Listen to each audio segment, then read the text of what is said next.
Ahora, perdonad, que estaba en mute. Bueno, pues si queréis empiezo en 2 minutos, ¿vale? Lo siento por los temas del directo, que al final pues es la primera vez con este tipo de tecnologías en YouTube. Necesitas un programa especial para poder enseñar la pantalla, entonces, bueno, era algo que no sabía por desconocimiento, así que es algo que aprenderé para los próximos directos. La presentación es un poquillo larga, entonces, bueno, tampoco quiero esperar demasiado. La gente lo puede ver luego en diferido y bueno, pues empezamos si queréis ya, ¿vale? Bueno, básicamente esta presentación va a ir un poco sobre los resultados del trimestre, que la verdad que el fondo lleva prácticamente un mes y unas pocas semanas, con lo cual la rentabilidad pues, obtenida es bastante irrelevante, ¿no? De analizar al menos. Y bueno, aparte de los resultados, creo que es conveniente pues, que por ser un poco más abierto con los inversores, ver un poco las posiciones que tenemos ahora mismo en cartera, explicar brevemente por qué nos parecen tesis interesantes y, bueno, simplemente para que entendáis un poco la filosofía y bueno, la exposición que tenemos a diferentes empresas y a diferentes temáticas. Bueno, para el que no me conozca, yo soy ingeniero de la energía. Bueno, pues empecé haciendo mis análisis gratuitamente en las redes sociales y bueno, pues acabé dejando mi trabajo de ingeniero en Noruega y bueno, actualmente pues soy el gestor del fondo Attitude Small Caps y llevamos un mes y medio y la verdad que bueno, es algo que siempre he querido hacer. Me fijé en su día el objetivo de tarde o temprano ser el gestor de un fondo de inversión y bueno, gracias a Atitude, que este año me ha dado la oportunidad de ir con ellos de la mano y crear el fondo Attitude Small Caps liderado por mí, pues es toda una responsabilidad y la verdad que un halago, ¿no? También creo que he trabajado mucho para poder llegar hasta aquí y bueno, por fin ser recompensado pues es algo que me hace bastante feliz, pero bueno, también es un reto, ¿no? Al final dedicarle horas a analizar a la cartera, bueno, pues es algo que me encanta hacer, pero bueno, que es una responsabilidad y yo creo que irán bien las cosas y bueno, creo que es un buen producto. Yo al final estoy 100% invertido en el fondo de Small Caps, no tengo otra inversión que no sea Attitude y bueno, si luego tenéis cualquier pregunta, bueno, podemos hacer una ronda de preguntas al final. La filosofía, creo que ya lo he explicado brevemente en la primera presentación que hicimos sobre el fondo, son 3 pilares. El pilar básico y principal es la parte de value investing, es al final comprar cosas que están baratas, ¿no? Y a partir de comprar un activo barato, empiezas a mirar otras cosas, ¿no? Para nosotros, la segunda columna o el segundo pilar que tiene cualquier inversión o la mayoría de inversiones en las cuales invertimos es la calidad. Al final, que sean negocios predecibles, fáciles de entender, sin mucha deuda significativa y que tengan al final un alto retorno sobre el capital. ¿Por qué? Porque al final luego una empresa con alto retorno sobre el capital suele significar que tiene una ventaja competitiva con respecto a otros competidores, ¿no? O otras empresas, ¿no? Porque al final, pues cualquiera replicaría, ¿no? Ese negocio si tiene un retorno tan alto. ¿Y qué pasa con ese retorno sobre el capital invertido? Pues que al final, si tú tienes una empresa que además tiene crecimiento orgánico, que cada vez el sector y la empresa en sí va ganando escalabilidad y va ganando crecimiento, hace que sea efectivo ese retorno sobre el capital, esa calidad del negocio. Entonces siempre buscamos pues un poco los 3 ejes, ¿no? Básicamente estos 3 círculos resumen lo que intentamos hacer, buscar empresas que al final sea value investing, calidad y que tenga crecimiento orgánico. Y creo que lo vais a ver hoy en la presentación, lo he hecho de tal manera que sea bastante fácil ver un poco los 3 pilares, muy a modo resumen, pero creo que se ve bastante claro en las slides que he creado. Además, bueno, pues hay alguna tesis que seguramente no tenga los 3 pilares o, por ejemplo, la parte de crecimiento pues no se vea tan clara, pero claro, creo que también una parte más pequeña de la cartera pues son también pequeñas oportunidades, ¿no? que surgen en la inversión. Y bueno, básicamente los resultados a cierre del primer trimestre han sido un poco por encima del menos 4%, creo que en menos 3,8%. El MSCI Small Caps pues, prácticamente ha tenido un comportamiento muy parecido y el MSCI World un poco mejor. Al final, cuando todos los mercados caen, que es lo que ha pasado desde que salió el fondo, que fue el 23 de febrero, pues hemos tenido una tendencia bastante negativa en los mercados. Y cuando sale dinero de la parte de equities, pues sale aún más, ¿no? en small caps. Y bueno, la verdad que tampoco tardamos mucho tiempo en tener preparada la cartera.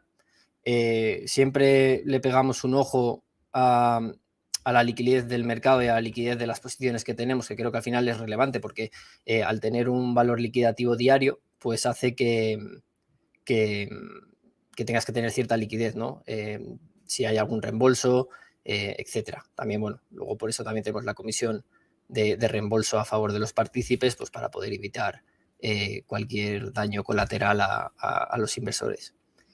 Y bueno, la verdad que esta slide es un poco irrelevante, no aporta mucho, ¿no? Porque al final pues siempre ha sido simplemente un mes y una semana. Pero bueno, creo que es algo que voy a dejar en todos los trimestres y bueno, por seguir una estructura, ¿no? común en todas las presentaciones, pues bueno, creo que es importante. Por composición de la cartera, al final, ahora mismo tenemos una exposición del 48% en Europa, un 26% en Asia, un 23% en Norteamérica, que al final pues es básicamente Estados Unidos y Canadá, y un 3% en Oceanía, que es muy parecido a la cartera que dimos objetivo en su día durante la presentación del fondo. Luego en la parte de tamaños tenemos un 7% en nanocaps, que son empresas por debajo de los 25 millones de capitalización. Aquí son un número bastante amplio de empresas que igual pues tenemos entre un 2 y un 1% de exposición a cada una de ellas. ¿Por qué? Pues sinceramente por un tema de liquidez, ¿no? Siendo inversor privado sí que podía llegar a este tipo de empresas que antes, que ahora, ¿no? Con la escalabilidad que tenemos siendo un fondo de inversión de 3,5 millones, pues hace que no podamos llegar tanto a esta categoría, ¿no? Entonces, bueno, básicamente nosotros nos estamos centrando en la mayoría de la inversión en la parte de microcaps, que son entre 25 y 100 millones, donde tenemos un 32% de exposición, y luego en la parte de small caps, que es un 34%. Nosotros consideramos small caps todo lo que esté por debajo de 2 billion, que al final es la metodología que sigue Fidelity. Y bueno, gracias a Gabriel Castro, ¿no? porque fue el que me recomendó esta metodología. Yo al final no sabía dónde poner el límite y el baremo a la hora de categorizar por tamaños y la verdad que fue de gran ayuda, ¿no? Y luego en midcaps tenemos entre 2 billion y 10 billion, con capitalización entre 2 billion y 10 billion tenemos un 20% de exposición, que esto nos da más liquidez a la cartera por si acaso hubiera algún reembolso, ¿no? Y luego en big caps, pues bueno, tenemos un 7% que son alguna cobertura que tenemos de, bueno, alguna venta de put y bueno, básicamente eso, porque tampoco no es a lo que nos estemos enfocando, ¿no?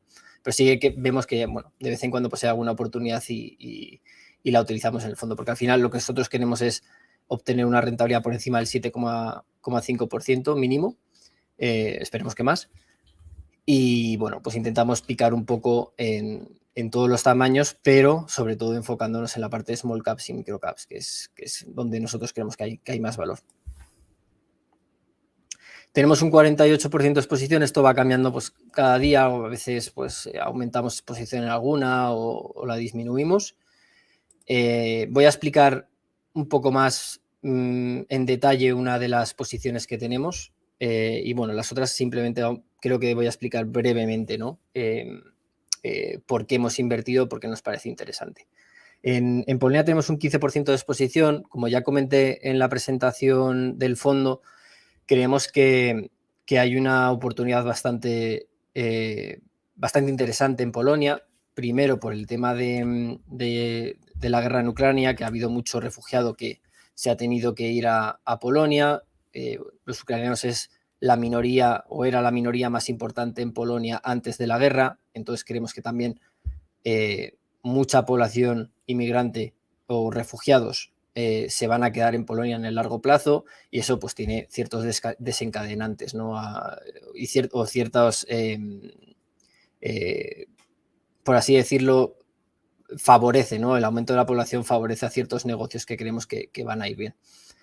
Entonces, bueno, le voy a explicar la mayor posición que tenemos en cartera ahora mismo. Se llama Toya SA. Tenemos un 7% en esta empresa. La verdad que estamos bastante diversificados. La máxima exposición es un 7%, y quitando las nanocaps, que son un 1 o un 2%, pues casi toda la exposición está entre 2,5 y 7. Estamos muy poco diversificados dentro de la diversificación. Creo que hemos estado o estamos por debajo de 30 empresas, y vamos a intentar, ¿no? Que sean las menos posibles, pero teniendo pues una liquidez bastante alta. Entonces, bueno, voy a explicar un poco brevemente Toya, ir un poquillo más en detalle que el resto de posiciones, porque bueno, yo creo que cada trimestre podría dar alguna pincelada o una tesis de inversión dentro del fondo, y bueno, Toya, que es la máxima posición, pues me parece que es perfecta. Esta empresa se dedica a hacer herramientas profesionales. Para el que no lo sepa, las herramientas son de dos categorías, las profesionales y las no profesionales. Las no profesionales son las que tenemos todos en casa. ¿Qué pasa con esas herramientas? Pues que el número de horas que las puedes utilizar, por así decirlo, es mucho menor que las profesionales. Es decir, una persona que se dedica, por ejemplo, a la construcción o a reformar casas, necesita unas herramientas que tienen un grado de calidad mayor que el de las herramientas no profesionales. ¿Por qué? Porque, bueno, al final las utilizan mucho más y necesitan que la durabilidad sea mucho mayor. Esta empresa pues tiene cinco marcas diferentes. La más importante se llama Yato, que bueno, pues es Toya, y pues cambiándola la llamaron así, y es la mayoría de las ventas son de esta empresa. Si la podéis buscar por internet, es bastante conocida y bastante buena, sobre todo en Europa del Este. También hacen herramientas, pues lo típico de alicates, pero también hacen la parte de herramienta eléctrica. Y son, por así decirlo, bastante buenos. Son herramientas de alta calidad y encima mucho más baratas que la competencia. En la competencia pues podemos destacar Bosch, podemos destacar Makita, podemos destacar Stanley Black & Decker, podemos destacar Tektronix también, y bueno, luego hay otras más locales en Europa también. Entonces, bueno, esta empresa nos parece, lo primero de todo, nos parece un sector muy bueno, donde el margen operativo siempre está por encima del doble dígito, y luego durante crisis como por ejemplo en 2008, 2009, 2010, que fueron años duros, el margen te baja, pero como tienes un negocio de tan alta calidad, es muy difícil perder dinero. Luego, aparte, por contra, es un negocio donde la cantidad de inventario necesario es bastante, que necesita la empresa es bastante alto, pero al final, como tu inventario no es perecedero, lo único que haces es almacenas un poco más de inventario y lo vas vendiendo a lo largo de los años. Entonces, tampoco tiene un problema a la hora del working capital, ¿no? que llamamos normalmente. ¿Qué pasa? Pues que, bueno, a día de hoy es una empresa que la puedes comprar en el mercado actualmente pues a un PER de 5 o 6 veces, que nos parece interesante, pues a price to book value de 0,90, y tiene un retorno sobre la equity del 20%. Utiliza un poquito de deuda, sobre todo últimamente, para financiar el inventario, pero la verdad es que está normalizado por debajo de una vez EBITDA. Y bueno, aquí podéis ver el histórico de la empresa. O sea, es una empresa que ha crecido a doble dígito medio, y bueno, parte del beneficio lo dan dividendo. Ahora mismo da un dividendo del 5%, y el resto lo da a crecimiento, lo utiliza para crecimiento orgánico. Y el crecimiento orgánico, pues al final lo que necesitas es más working capital, más inventario, más financiación a tu cliente. Al final, pues ellos lo que hacen es son los dueños de la marca de herramientas, la tienen externalizada la manufactura a China, se la traen de China, con lo cual eso pues suele ser entre 1 y 2 meses de working capital, y luego la venden pues a distribuidores tipo Walmart o bueno, Leroy Merlin, algunos que sean más de ámbito de marca profesional, ¿no? Porque aparte de Leroy Merlin tiene mucha parte que es no profesional y una pequeñita parte, que son las más caros, es profesional. ¿Qué ocurre? Pues nosotros creemos que primero estamos comprando una empresa barata, ¿no? La primera pata que hemos dicho o la primera pata de la filosofía, Value Investing, creo que nos parece que está bastante barata. Creemos que es un negocio de calidad, como hemos visto, pues una empresa que parece cíclica y que lo es, ¿no? Que al final pues te cayeron las ventas un 10, un 15% de 2008 a 2009, pero que sigue manteniendo el beneficio, ¿no? Y luego pues es capaz de al final seguir creciendo a lo largo de los años de manera relevante. Es un sector que crece entre un 5, un 4, un 5% al año, y que, bueno, pues empresas como Toya es capaz de expandirse más que lo que se expande el sector. Aparte, Toya, lo bueno que tiene es que prácticamente opera en Europa. Es decir, la mayoría de sus ventas son primero en Polonia y luego en el resto de Europa. Pero en los últimos años ha realizado una expansión a Asia-Pacífico, donde está aumentando bastante las ventas, y está empezando a expandirse en África y en Latinoamérica. De hecho, si veis reviews de la marca Yato en YouTube, en los últimos meses han aparecido muchos reviews por parte de países de Latinoamérica. Y eso es porque esta empresa pues cada vez se está dando más a conocer internacionalmente. Y bueno, pues aquí para que veáis un poco cómo fueron las ventas y el margen operativo de Toya, y también pues una de sus competidoras, que es Makita, vemos que al final son empresas que les caen las ventas pues un 11%, en Makita pues le cayó un 14%, luego un 16%, pero luego se recupera de manera bastante rápida. Bueno, a Makita sí que hay que decir que fue de las que más le costó, y pese a ello, pues al final luego sigue creciendo y sigue creciendo. Y luego en el margen operativo, pues al tener un margen operativo tan bueno, no se nota tanto que haya una posible recesión. Pues eso, te pasa al final el margen operativo del 15% al 11% durante un año, y luego pues más o menos lo vas manteniendo en base al normalizado. Nosotros creemos que es un negocio de alta calidad. De hecho, si veis las gráficas de Stanley Black & Decker, de Tektronix, de Makita, han sido todas compounder y son empresas que también han dado dividendo, y aparte que el crecimiento orgánico. Y lo mismo que Toya. Toya creo también ha multiplicado por bastantes veces desde su salida a bolsa. Y bueno, para que veáis que bueno, poco a poco van componiendo. Parece que es un sector, ¿no? que parece aburrido, parece bastante maduro, parece de alta competencia y baja calidad, pero luego cuando ahondas un poco más, pues la verdad que es de mayor calidad de lo que uno se podría esperar, ¿no? Entonces, bueno, nosotros creemos que en normalizado pues te la puedes estar comprando a PER 5, PER 6, y en el peor de los casos, pues si viene una recesión y lo pasan mal en el corto plazo, pues pasaría de PER 5, PER 6 pues a 8 o 9 veces beneficio durante unos años, y luego otra vez pues volvería a su normalizado, ¿no?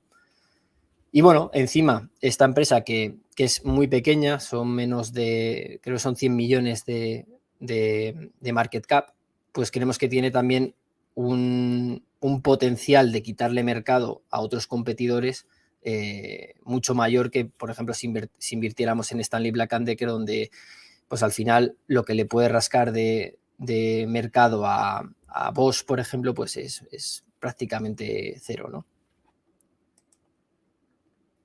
Y aquí tenemos pues algunos, esto no está actualizado, está de 2021, pero podemos ver el retorno sobre capital de Toya es muchísimo mejor que muchas compañías del sector.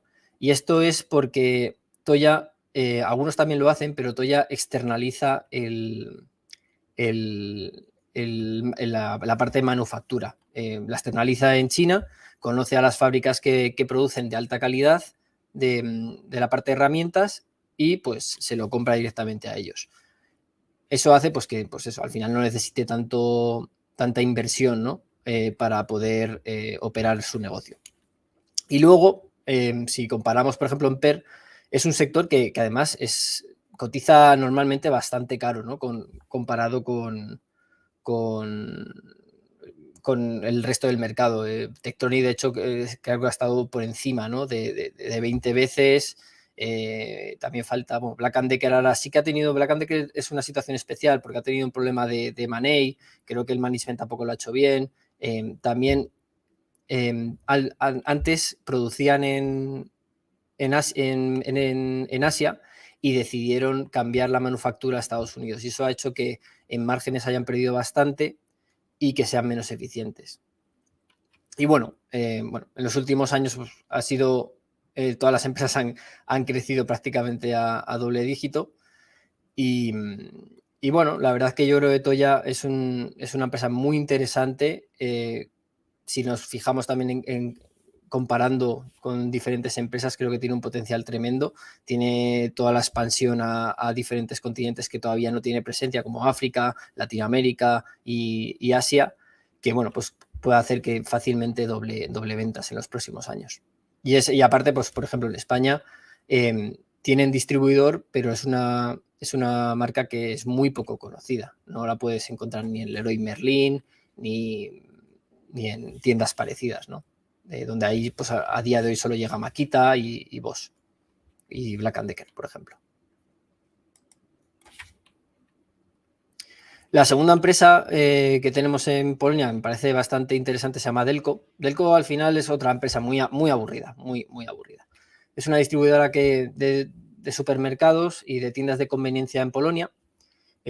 Básicamente pues lo que hacen es contactan con Nestlé o pues, con la típica empresa de productos para el supermercado y hacen de distribuidor. Se llevan un 1 o un 2% de margen neto y bueno, no tiene muchos misterios. Al final ellos lo que hacen es almacenan el producto y lo van distribuyendo a las diferentes tiendas. ¿Qué pasa? Pues que bueno, poco a poco van generando cada vez más ventas, más beneficio, van reinvirtiendo en su negocio y bueno, pues llevan prácticamente 10 años creciendo.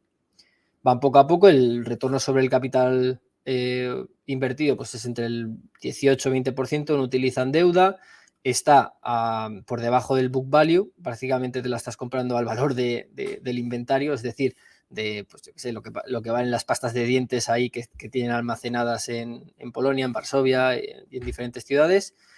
Y en términos pues, de PER, pues está entre 6,5 veces y 7. ¿Qué ocurre? Que al final ellos tienen un crecimiento orgánico que puede ser entre el 5 y el 6% y el resto viene de money. ¿Qué están haciendo ahora mismo? Pues lo que están haciendo es, se están comprando toda la vertical. Están comprando supermercados en Polonia para poder tener toda la vertical. Es decir, tú eres el distribuidor y encima vendes al cliente final, ¿no? Sí que son muy conservadores, no sobrepagan, intentan, es una empresa familiar, entonces al final estás muy protegido frente a un capital allocation que sea un poco agresivo. Parte de ello lo dan dividendo, que da pues eso, un dividendo del 6%, que nos parece muy interesante. Y encima, si tú analizas un poco el mercado de supermercados en Polonia, es un mercado que podría ser pues como España hace 20, 15 años, cuando prácticamente pues no existía Mercadona. ¿Por qué? Porque al final Polonia va bastante más retrasada y se ven muchas compañías como por ejemplo Autopartner, Dinos Polska, etcétera, que donde la escalabilidad de empresas no existe todavía porque han estado durante más de hasta los años 80, los años 90, pues han estado prácticamente sin conocer lo que era el capitalismo, ¿no?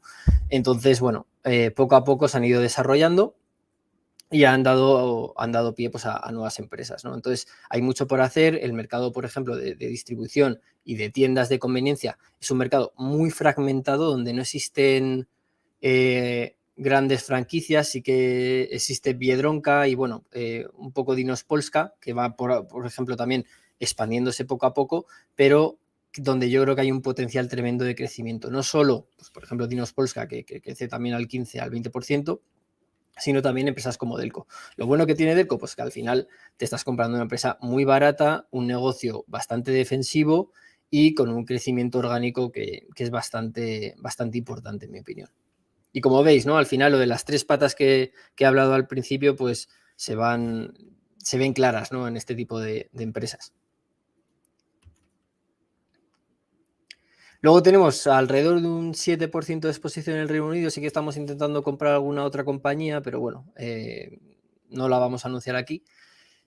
Voy a anunciar dos que sí que tenemos posición ya. Una de ellas es Sanyu, una compañía también bastante aburrida, con un crecimiento orgánico bastante bueno.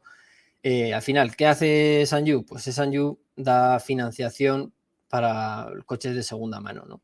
A clientes pues, que igual no son Prime, que tienen más dificultades con la financiación, pues que le pueda financiar el banco. Entonces, bueno, pues viene Sanyu y te da una financiación, ¿no? Y aparte el loan to value que suele utilizar Sanyu es bastante conservador. Históricamente ha estado por debajo del 30 y ahora sí que en este último año lo han subido de manera significativa, pero es una empresa que es muy, muy, muy conservadora a la hora de dar este tipo de préstamos, ¿no? Con unas yields muy altas. Entonces, bueno, al final el retorno sobre la equity pues es entre el 14 y el 16%, que para una financiera no está nada mal, y eso hace pues que con un price to book value de 1,3 pues de alrededor de un PER de entre el 7 y el 8%. ¿Qué ocurre? Pues que esta empresa crece orgánicamente a doble dígito, bastante aburrida, empresa familiar, da un dividendo del 7,7% y el resto pues lo reinvierte en nuevos clientes.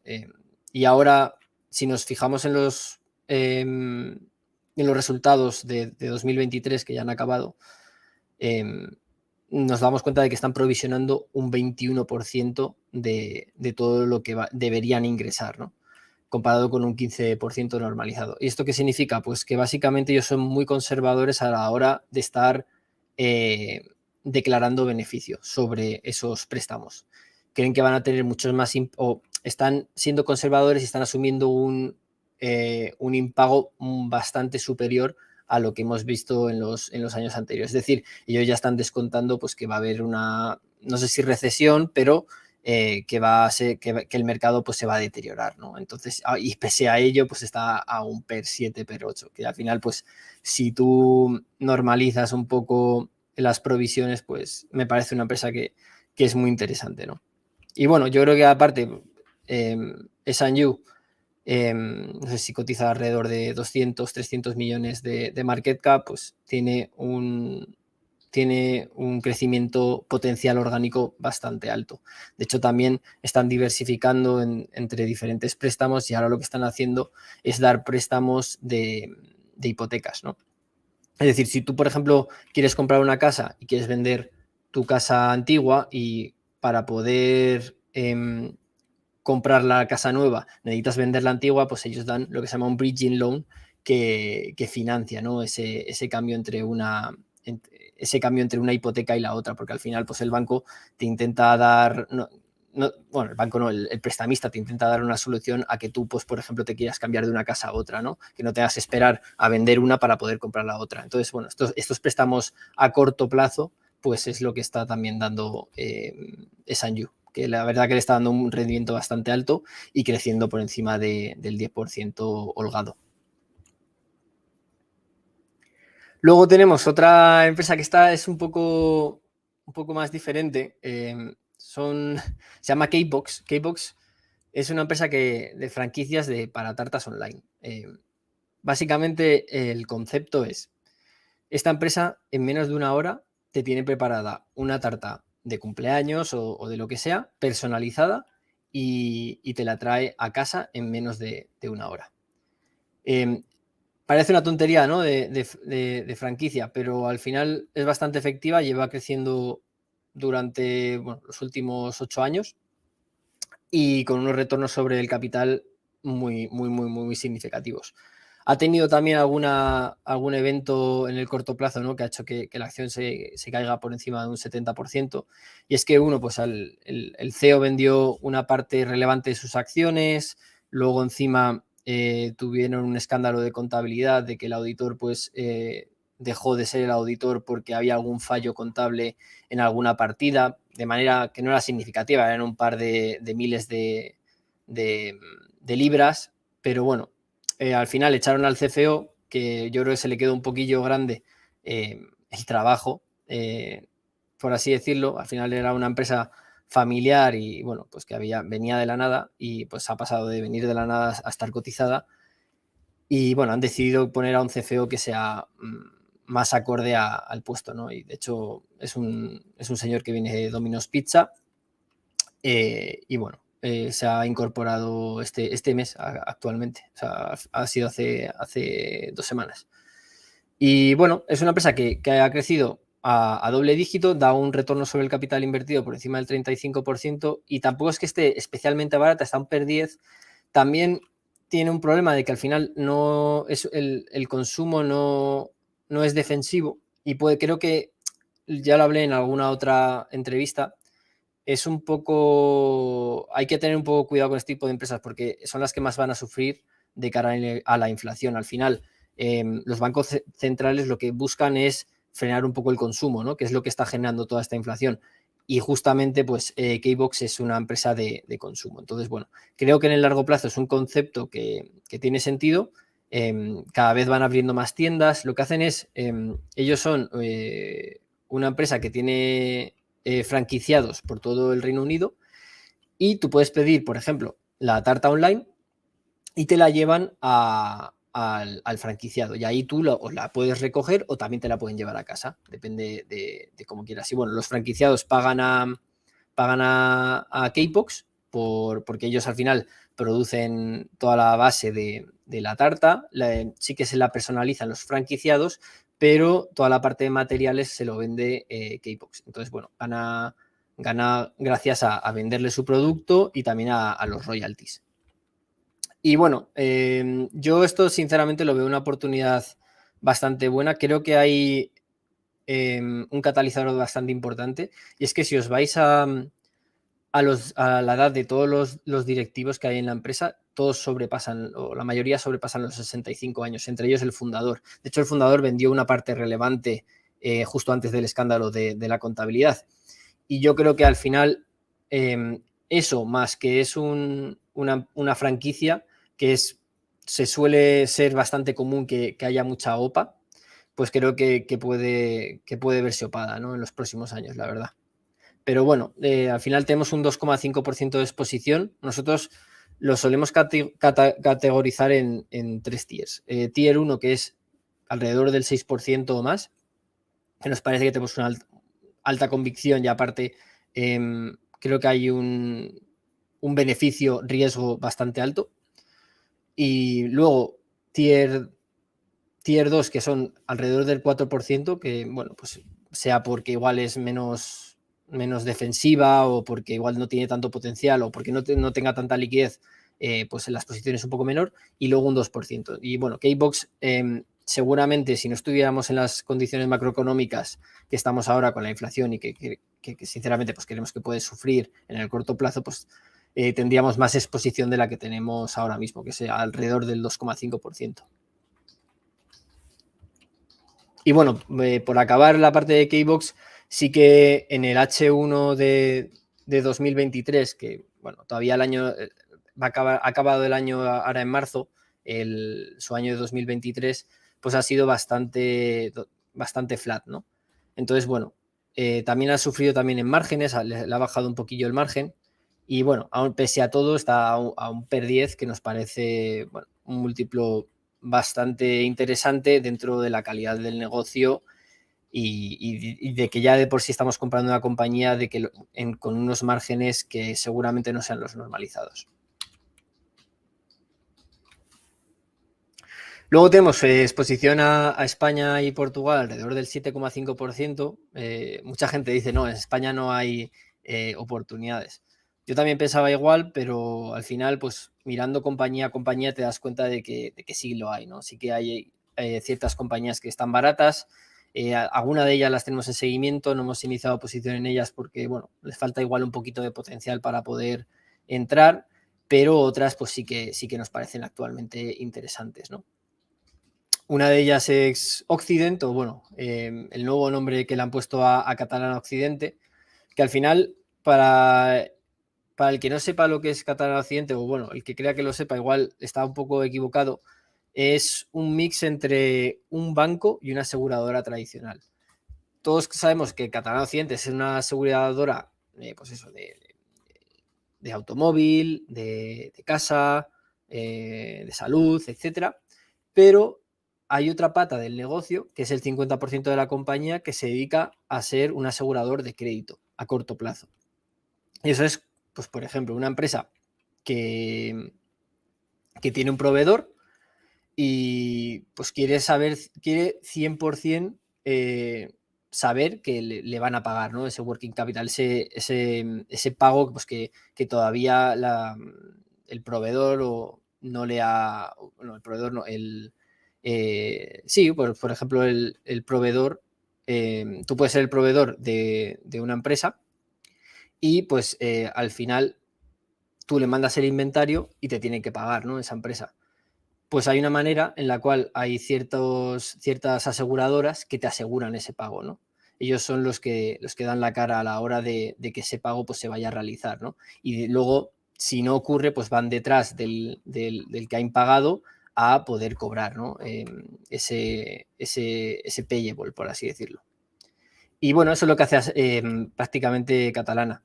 Por entenderlo, para que lo entienda la gente de manera simplificada, es como un banco de crédito a corto plazo. Lo bueno que tiene Catalana es que en menos de 30 días puede cortarle el grifo a cualquier asegurado, ¿no? Entonces, no tienes esa exposición tan a largo plazo si, por ejemplo, la macroeconomía se empieza a deteriorar, ¿no?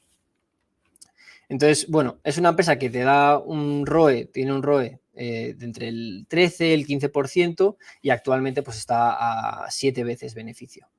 ¿Qué pasa además? Pues que es que Catalana Occidente es una empresa familiar, súper conservadora, y que sea súper conservadora en el sector de los seguros es muy importante, porque al final tú puedes ganar mucho dinero cuando la economía va bien, pero muchas aseguradoras quiebran cuando existe una crisis, ¿no? Y cuando existe una crisis tienes que ir de la mano de los mejores y de los más conservadores. Es cuando de verdad al final ves tu exposición real a una compañía o los riesgos que tiene invertir en una compañía u otra. Y justamente pues Catalana Occidente dentro del sector asegurador nos parece que tiene un equipo directivo muy conservador y muy bueno, y además, pues eso, al final estás comprando una empresa a unos múltiplos muy, muy interesantes, ¿no? Y es una empresa que aparte ha ido haciendo M&A, van comprando diferentes empresas. En su día, en 2007 o 2008, justo con la crisis, compraron la pata de crédito, de seguro de crédito. Han ido pues comprando otras empresas como Plus Ultra, etcétera. Y van pues poco a poco integrándolas dentro de la aseguradora. Luego, en la pata de inversión, que es igual de importante que el negocio de seguros, son bastante conservadores. De hecho, el otro día estaba viendo una aseguradora que me parecía bastante interesante en Holanda, y tú te vas a la parte de inversiones y te das cuenta que tiene la mayoría de sus inversiones a bonos a 20 años, ¿no? Y esto pasa también como en los bancos tradicionales, que tú no consolidas esa pérdida en tu balance. Entonces, en realidad has perdido más dinero del que parece, pero no sale. Y sin embargo, Catalana Occidente, los bonos que tienen un vencimiento aproximado de 3 años. Y esto es genial, porque al final te están venciendo bonos que igual los tienes fijados pues, a 2023 a una yield del 1% y estás reinvirtiendo ese bono pues a un 4 o un 5% a 2-3 años. Entonces, ¿qué pasa? Que las aseguradoras cuando suben los tipos de interés ganan mucho por parte de la pata de inversión. Esta empresa pues, ha tenido una yield en torno al 2%, 1% de rentabilidad sobre la inversión y esto puede pasar a prácticamente el doble, entre un 4 y un 5% en unos pocos años. Entonces, al final, es una empresa que va a doblar beneficios en la pata de inversión simplemente por la subida de los tipos de interés. Entonces, la subida de tipos de interés le favorece. Y creemos que, pese a que todavía no se ha recogido en los beneficios de 2022, está pues, a un PER del 7, que si lo normalizamos cuando pues, sigan subiendo los tipos de interés, aunque se deteriore la parte de seguro tradicional, por así decirlo, pues va a poder mitigarlo, ¿no? Cosa que otras aseguradoras no. Y eso también es muy interesante porque da a oportunidades de money, ¿no? Esta empresa al final tiene más de 800 millones en caja ahora mismo para poder acometer una adquisición importante. Lo malo que tiene pues Catalán Occidente es que al final está prácticamente cerrado a España y a Portugal. Entonces no puede buscar el M&A fuera de estas dos regiones. Yo creo que no le interesa, no le interesa comprarlo de una aseguradora que, por ejemplo, en Holanda. Pero bueno, yo creo que con paciencia puede ser una empresa que vaya a dar grandes resultados. Y bueno, otra empresa que nos parece interesante ese mapa, es bastante conocida en el mundo value, creo que están invertidos Cobas, AZ, Sigma, Oros, y bueno, no tiene mucho, es bastante simple, es un holding empresarial en el cual son el máximo accionista de Navigator, si mal no recuerdo tienen el 70% de la compañía, y luego tienen tres empresas de private equity, que son Cecil, que es una cementera, Hecha, que es una empresa de reciclaje, y luego tiene ese mapa Next, que es como un venture capital en pequeñas startups. Y bueno, el management también ha sido siempre muy conservador, sabe que el precio de la acción está muy barato, de hecho ha intentado parla el año pasado sin éxito y bueno, ahora actualmente pues está cotizando a un 40% de descuento sobre la suma de partes, ¿no? Pese a ponerle un descuento de holding del 10%, del 10% asumiendo que Navigator sí que tiene algo de potencial, creemos que el valor actual del mercado el valor actual del mercado no refleja la valoración de Navigator, creo que es un poco mayor, tampoco muchísimo más, pero un poco mayor, y bueno, pues yo creo que es una oportunidad bastante buena. Como digo, ¿no? Una empresa familiar, igual que las que hemos visto anteriormente, da un dividendo bastante interesante. En 2022 dio un dividend yield del 13%. Y luego Navigator, lo bueno que tiene es que son empresas que se van apalancando cuando el ciclo del sector va empeorando. Bueno, se va apalancando cuando los competidores están sufriendo y se va desapalancando pues, cuando hay bastantes beneficios en el sector. Ahora mismo, en 2022, y lo vemos aquí, y al final esto es la parte consolidada de Navigator, también con la cementera, que también ha subido bastante en ventas, pero ha tenido unos resultados extraordinarios, ¿no? Navigator en 2022. Eso ha hecho que haya generado un beneficio bastante alto, no recurrente, y ha hecho que se pueda desapalancar mucho la empresa. Entonces, ¿ahora qué ocurre? Pues que Navigator, que encima es una papelera que está verticalmente integrada, va a poder adquirir empresas que igual lo estén pasando peor y que no estén verticalmente integrados, porque al final, no me quiero explayar mucho en la tesis, pero tú tienes la parte de la celulosa y la parte, por ejemplo, de papel. El papel puede estar a un precio y la celulosa puede estar a otro precio. Entonces, dependiendo de en qué parte del proceso tú estés, puedes o generar mucho beneficio o tener un beneficio mínimo. Entonces, hay muchas empresas que por la subida de los costes de la energía y también de la celulosa han tenido bastantes problemas, ¿no?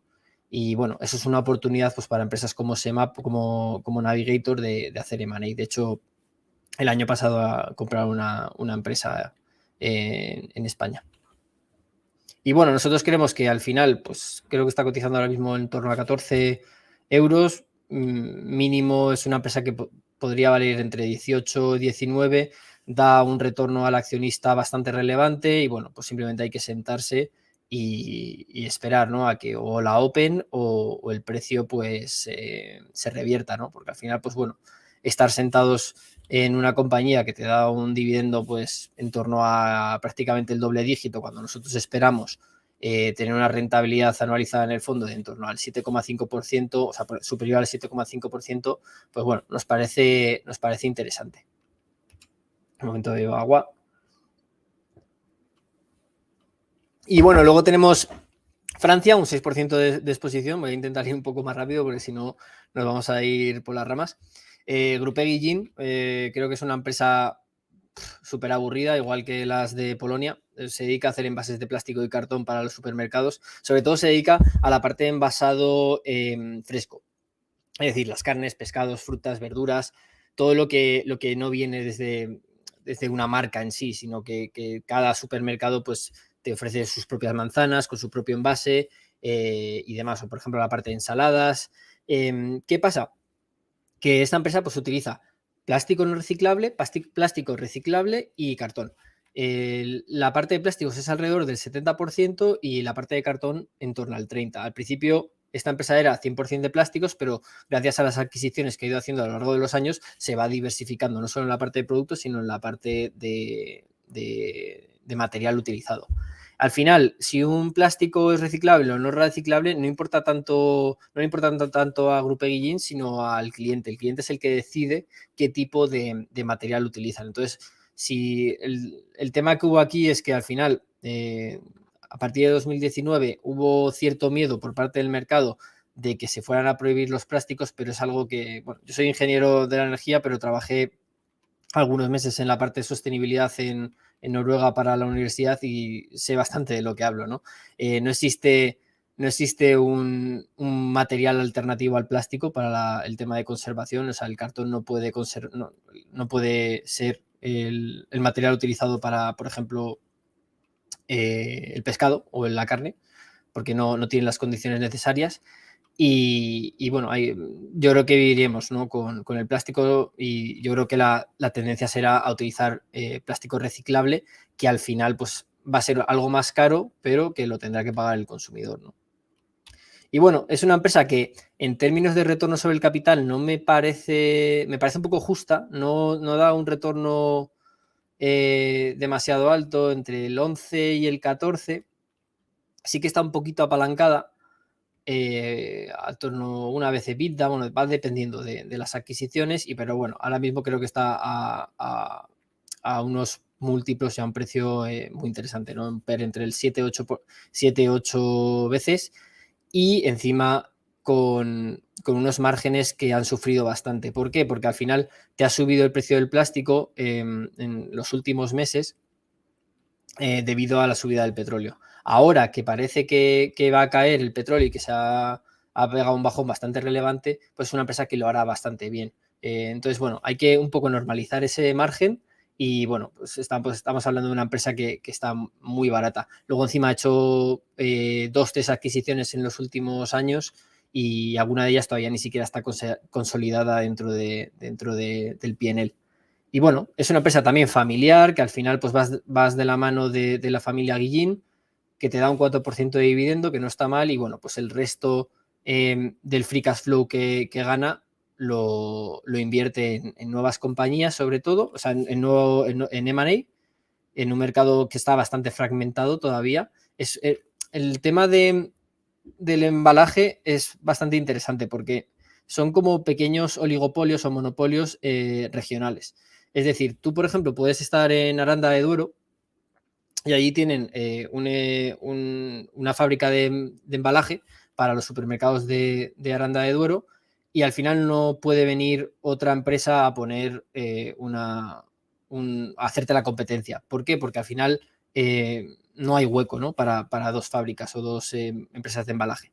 Entonces, bueno, y encima son es un sector que al final pues, es muy familiar, puedes ir comprando pequeñas empresas poco a poco y bueno, pues ir consolidándolas y haciéndolas más eficientes, que es al final lo que hace Grupo Guillén.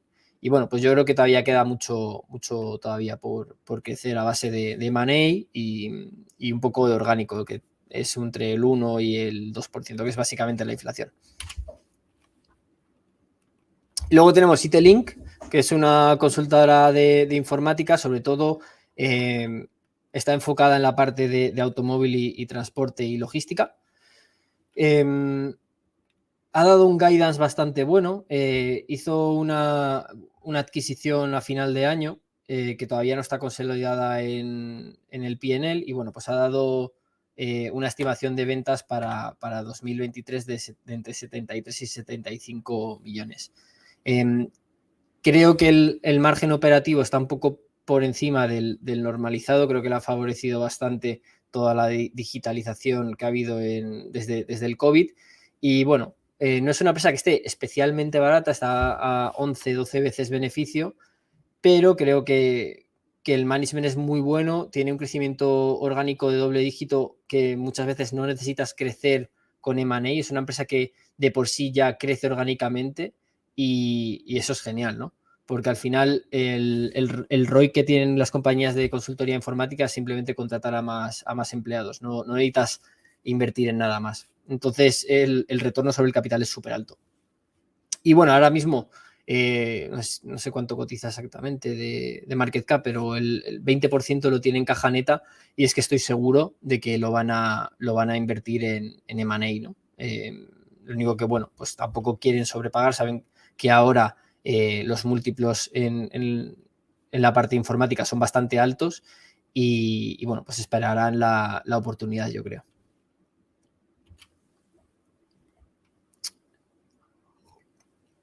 Y luego tenemos un 4% de exposición a Italia, simplemente en una empresa. Teníamos en seguimiento otra, pero no nos ha convencido del todo. Tenemos alguna reunión con el management y no nos convenció.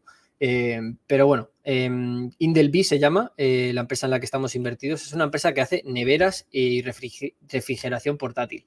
No son tantos de camping, sí que tienen la parte de camping, pero no es su core business. El tipo de nevera que ellos venden es sobre todo para trailers, para camiones. Son los líderes. Antes había otra empresa que se dedicaba a ello que se llama Dometic, si mal no recuerdo, y ellos eran los líderes. Y poco a poco esta empresa se ha ido centrando sobre todo en hacer buenas neveras tal y como quieren los productores, bueno, las marcas de camiones, y ha ido ganando contratos a lo largo de los años. Primero empezó siendo fuerte en Europa y ahora también se ha expandido a Norteamérica. Y la mayoría de empresas de camiones trabajan con Indelby en vez de Dometic. Dometic ha perdido la parte de ese mercado y se ha centrado más en la parte de neveras de recreacional. ¿Qué pasa? Que Indelby ya ha crecido todo lo suficiente, todo lo que puede en la parte de camiones y ahora está empezando a diversificar su negocio en, pues, para recreacional, para, por ejemplo, coches, para ambulancias, para, ¿cómo se llama? También para barcos, para hoteles también, las típicas neveras estas pequeñas que son muy específicas para hotel, pues también las hacen ellos. Y bueno, es una empresa que creo que salió a cotizar en 2016 a 25 euros o 24 y bueno, pues siempre está ahora mismo a los mismos niveles después de 7, 8 años. Y bueno, ha más que doblado en ventas y bueno, encima también en 2020 fue un año malo para ellos, pero ¿qué pasa? Que toda esa demanda que no hubo en 2020 la está viendo tanto en 2021 como en 2022. Uno de los problemas que han tenido es que han adquirido un par de empresas para diversificar el negocio, sobre todo en la parte recreacional, y les ha hecho que empeorar de manera relevante el margen. Y luego también la subida pues, de los microchips y de la inflación en los materiales también ha tenido un efecto negativo en la empresa. Entonces, creemos que el margen actual de la empresa no es el normalizado y que, bueno, pues hace que pueda estar en torno a 7, 8 veces beneficio o incluso menos, ¿no? Si eres un poco menos conservador a la hora del margen normalizado. ¿Qué hace esta empresa? Pues utiliza todo el dinero en crecimiento orgánico, un poquito de money también, pues en Brasil se ha comprado empresa, en Italia, en Estados Unidos, y bueno, es una empresa familiar, tiene un free flow bastante limitado y da un 4% de dividendo. También está recomprando acciones, no tampoco de manera súper significativa, pero bueno, también está cancelando el número de acciones disponibles. Creemos que, bueno, es un mercado bastante fragmentado y que encima pues, ha sido negativamente afectado, sobre todo en la parte de beneficio por el COVID. Y bueno, pues me parece una empresa muy interesante, otra vez, una empresa familiar, crecimiento orgánico, alto retorno sobre capital y encima buen precio. O sea, lo estáis viendo prácticamente en todas las empresas que siguen la misma pauta, básicamente. Y luego, bueno, pues también modelos de negocio bastante aburridos. Y luego Eslovenia, que esta ya la comenté en la presentación del fondo, es KRK Group. Es un 2% de la cartera, nos parece una buena compañía, encima también en un sector que también diversifica comparado con los otros sectores que os he enseñado anteriormente. Bueno, es una empresa que se dedica a la fabricación de genéricos en Europa, sobre todo. También hace algo a escala global, pero bueno, su máxima exposición es Europa y también Europa del Este, y está empezando a expandirse por Europa del Sur, entre ellos España. Luego esta gente son muy listos. Se dedican a la parte de genéricos, pero no solo a la parte de genéricos, se dedica a todos los genéricos que estén relacionados con la pata del sedentarismo. Es decir, cardiovascular, antidepresivos, gastrointestinales. ¿Y qué pasa? Que el crecimiento orgánico que tienen de por sí estos genéricos, que encima los van mejorando y van mejorando el producto cada año con diferentes versiones, van mejorando la versión, pues hace que tenga un crecimiento ya de por sí los genéricos que ellos van desarrollando muy altos.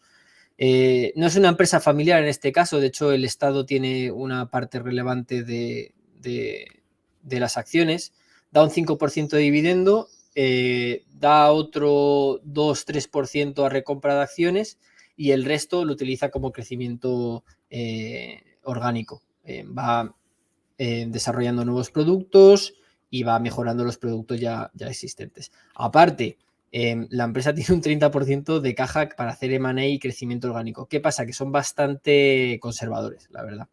Pero bueno, es una empresa pues, que al final te sigue creciendo orgánicamente entre un 6, 7, 8% al año, y encima pues te va devolviendo parte en dividendo y otra parte en recompra de acciones. De hecho, creo que tiene en autocartera tiene más del 7% de las acciones. Luego encima, pues el retorno sobre el capital es entre el 17 y entre el 15 y el 17% y te la estás comprando pues a 9 veces beneficio. Un problema que tiene en el corto plazo es que una de las fábricas las tiene en Rusia. Y eso el año pasado al mercado le dio miedo. Pero si tú entiendes bien cómo funciona la regulación y especialmente en la parte de farmacéutica, creo que la exposición o bueno, el riesgo que tiene real la empresa no es demasiado alto. ¿Por qué? Porque al final tú si tú por ejemplo sacas a las empresas, ¿no? de Rusia o por ejemplo prohíbes la exportación a Rusia, puedes prohibir la exportación a Rusia, menos siempre nunca está incluido la parte de farmacéutica. ¿Por qué? Porque si no puede haber una catástrofe humanitaria brutal. Entonces, siempre la parte de farmacéutica está excluida dentro de cualquier problema que pueda haber pues de bloqueo, ¿no?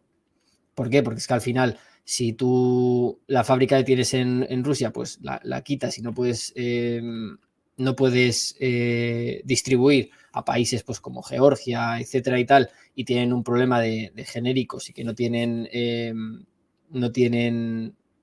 para poder tratarse, pues puedes crear una crisis humanitaria que nadie quiere, ¿no? Al final. Y lo mismo, ¿no? Parte de las ventas que tiene la empresa son a Rusia, y tampoco tampoco puedes prohibir, ¿no? Como empresa europea no seguir vendiendo los genéricos a Rusia, porque crearías una catástrofe. Y bueno, luego hemos acabado Europa, tenemos Asia-Pacífico, que es un 26%. Aquí en la parte de Asia-Pacífico tenemos una tesis clara con el tema del consumo en restaurantes. Creo que hay una oportunidad bastante relevante. Muchas de ellas han tenido un performance bastante malo en los últimos años, de caídas por encima del 50%, 40% de la cotización.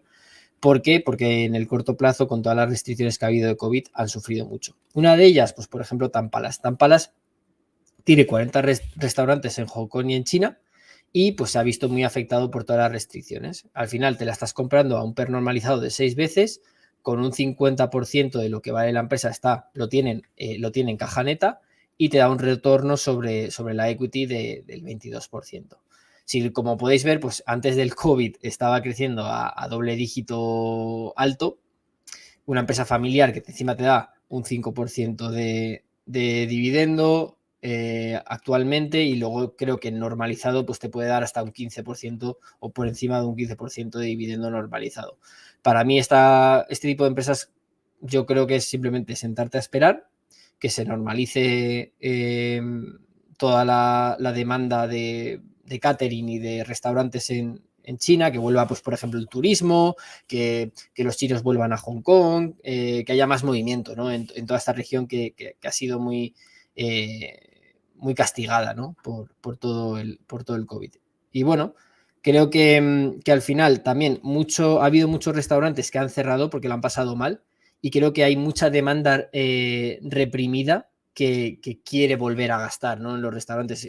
Esto ha pasado ya en Occidente. Si recordáis, en 2021 y 2022 los restaurantes estaban a abarrotar. ¿Por qué? Porque estuvimos todo 2020 encerrados.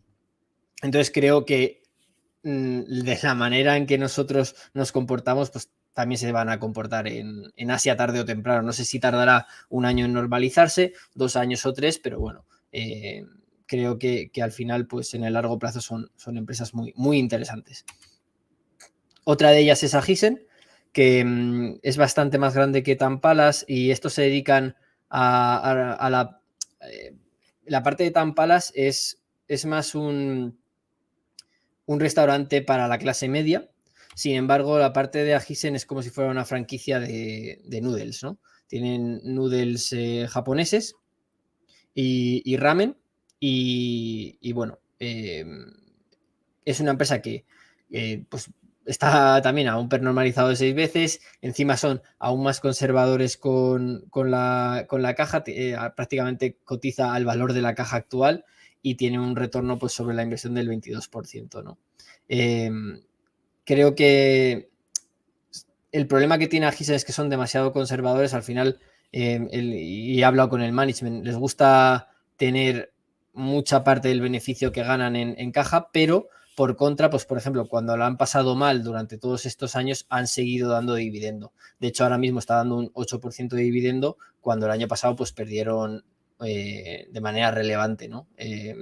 Tuvieron unas pérdidas bastante abultadas. Creo que aparte, pues bueno, si se normaliza toda la parte de restauración en Hong Kong y en China, pues pueden volver a dar por encima de un 15% de dividendo, y bueno, pues simplemente sentarse a esperar. Encima, la semana pasada hablamos con el management y toda esta caja que tiene la empresa están pensando en utilizarla para 2 cosas. Uno, para igual hacer M&A en Japón, que están buscando una franquicia para comprar. Ellos lo que hacían antes, invirtieron en inversiones no relacionadas con la parte de restauración, y la verdad que les ha ido no súper mal, pero no les ha ido del todo bien. Y hablando de ellos con el management, me decían que se habían dado cuenta de que al final su expertise, donde son expertos, es en la parte de restauración, que no van a volver a hacer inversiones que no estén relacionadas con ello, y que están mirando pues comprar una franquicia que tenga sinergias con Agisen en Japón. Y otra opción que tienen es crear una nueva firma, una nueva franquicia de restaurantes, que no esté tan dedicada a la parte media-baja de China y Hong Kong, sino que vayan directamente a la parte baja de la sociedad. Que eso es, pues, abrir este tipo de franquicias o esta franquicia en Tier 3 y Tier 4, en ciudades Tier 3 y Tier 4 en China, donde pues Agisen, el concepto que tiene Agisen, pues no triunfaría del todo, ¿no? Tienen que darle una vuelta a la idea que tienen de restaurante, y para poder llegar a esa parte de China tienen que cambiar un poco el tipo de restaurante. Entonces, bueno, están pensando en desarrollarla. Bueno, eso es lo que me han dicho, igual ya están desarrollándola, pero no me lo pueden decir. Entonces, bueno, simplemente es sentarse a esperar. Esto yo lo veo como si fuera una inversión en bonos, ¿no? Es un bono que te da un 8% de dividendo, aunque no le vaya bien las cosas, y bueno, pues a nada que se normalice todo, pues te puede dar un 15% de rentabilidad fácilmente. Y bueno, pues simplemente o el mercado corrige, ¿no? Algún día, y en vez de darlo a esta dividend yield tan alta, corrige, o bueno, pues yo simplemente con el dividendo que me está dando, pues me parece una rentabilidad muy interesante. Y la última se llama Taijin, que es otra empresa de restaurantes en Hong Kong. Pues eso, al final tenemos una exposición del 12%, alrededor del 12% en restauración, y estos son 209 restaurantes en Hong Kong, más en Hong Kong que en China. Esta empresa no ha sufrido tanto como las dos anteriores, y está más dedicada también a la parte baja de la sociedad en Hong Kong. De hecho, creo que aquí el menú del día creo que vale 8 euros, 9 euros, es bastante barato para ser Hong Kong. Está un normalizado de 7 veces, con una caja neta del 25% y un retorno sobre la equity del 22%. Y esta empresa me parece mucho mejor a la hora de capital allocation que las otras dos. Está un poco menos barata, pero bueno, tiene un crecimiento pre-COVID orgánico de doble dígito muy interesante, y bueno, había hecho toda una estrategia de expansión de número de restaurantes que, bueno, pues por el COVID pues ha visto un poco mermada. Ahora mismo da un dividendo del 5%, pero bueno, normalizado pues puede dar en torno a un 10%, ¿no? Y como he hablado antes, ¿no? Al final hay mucha demanda reprimida, cada vez hay menos competencia porque muchos restaurantes familiares han cerrado. Sin embargo, empresas como las tres citadas, que tienen un balance muy saneado con caja neta, han podido torear mucho mejor la crisis en China y en Hong Kong, comparado pues con empresas familiares que al final han cerrado y no van a volver a reabrir. Entonces, bueno, empresas como las citadas, pues les va a favorecer ahora mismo, yo creo que en los próximos años, toda la reapertura, ¿no? Y bueno, otra cosa que me ha parecido interesante es que los insiders están comprando, y se están comprando, bueno, lo dice Peter Lynch, es porque simplemente la acción está barata, ¿no?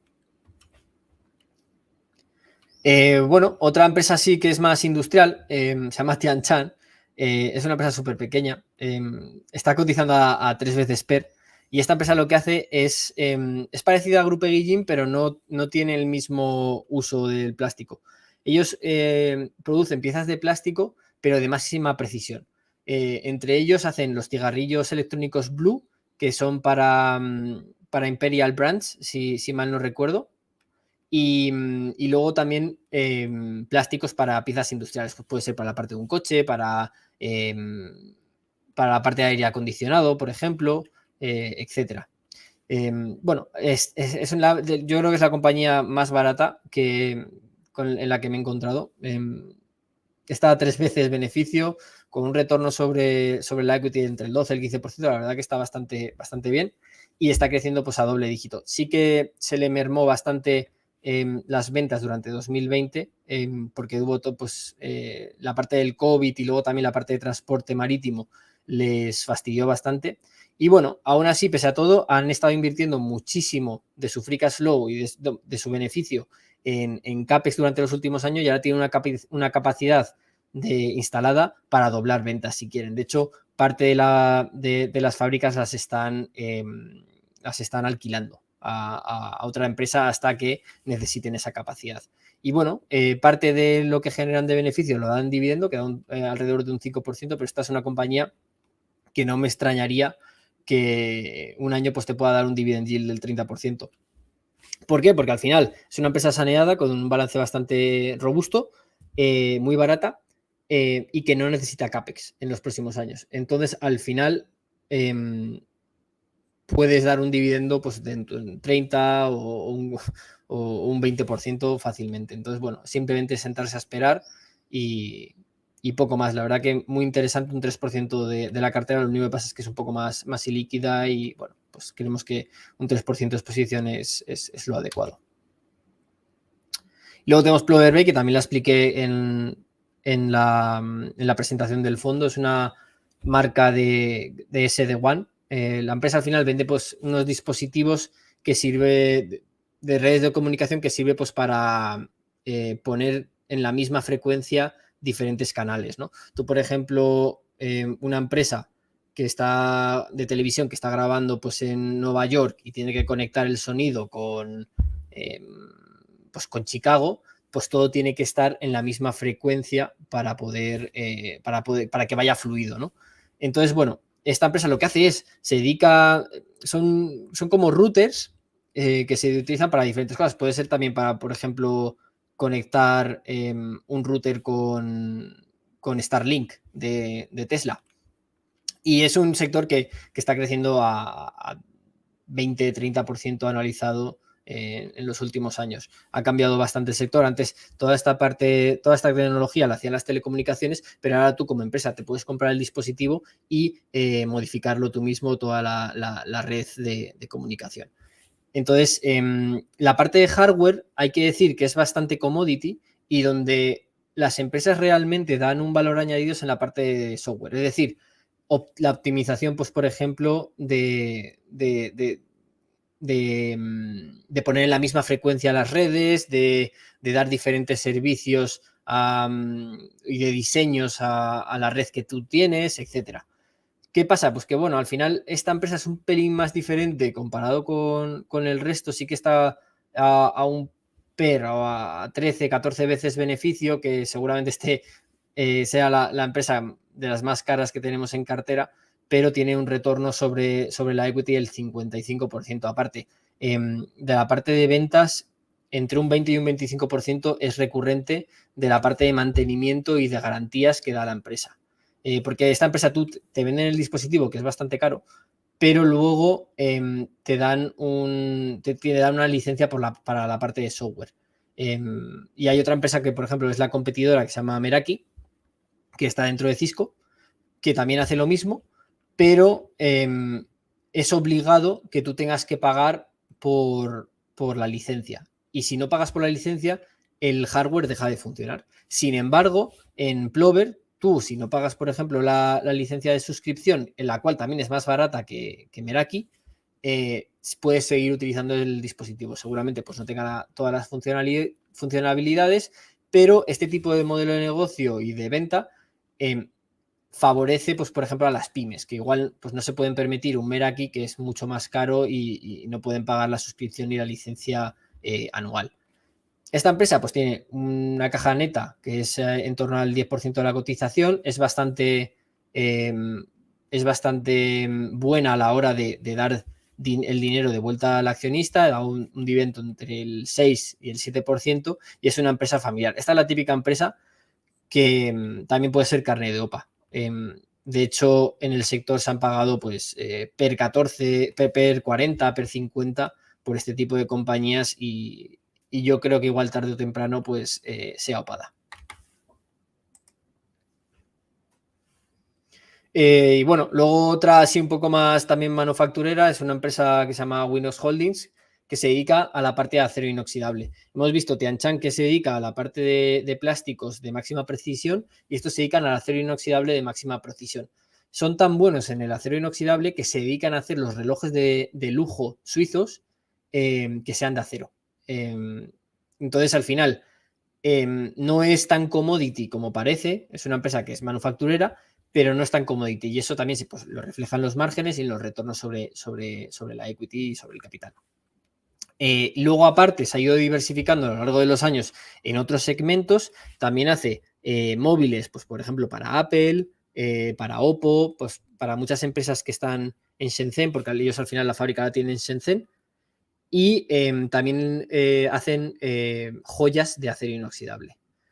Y actualmente, pues bueno, está PER 5, Price to Book Value de 0,55 veces, un retorno decente, no es una super empresa en términos de retorno sobre la equity, pero bueno, nos parece interesante. También es otra empresa familiar. De hecho, esta empresa también, uno de los máximos accionistas se llama David Webb, que para mí es pues, uno de los mejores inversores en Hong Kong, ¿no? De hecho, le conocí a raíz de invertir en Windows. Yo no sabía ni quién era y luego estuve investigando por Google y resulta que es una de las mayores, de los mejores inversores, ¿no? en Asia Pacífico. La empresa da un 5% de dividendo y el resto lo utiliza para seguir creciendo. De hecho, ahora tiene también exceso de capacidad instalada y bueno, no va a necesitar CAPEX en los próximos años. De hecho, también alguna de las fábricas que tiene las va a alquilar hasta que las necesite. Y bueno, luego tenemos Norteamérica, que ahí sí que hay alguna situación más especial, entre ellas, pues por ejemplo, Vistra, que es otra de las empresas que es top holding. Vistra al final es una situación especial, es como si fuera un Iberdrola, son los dueños de generadores eléctricos y aparte venden electricidad pues al retail, ¿no? a las casas.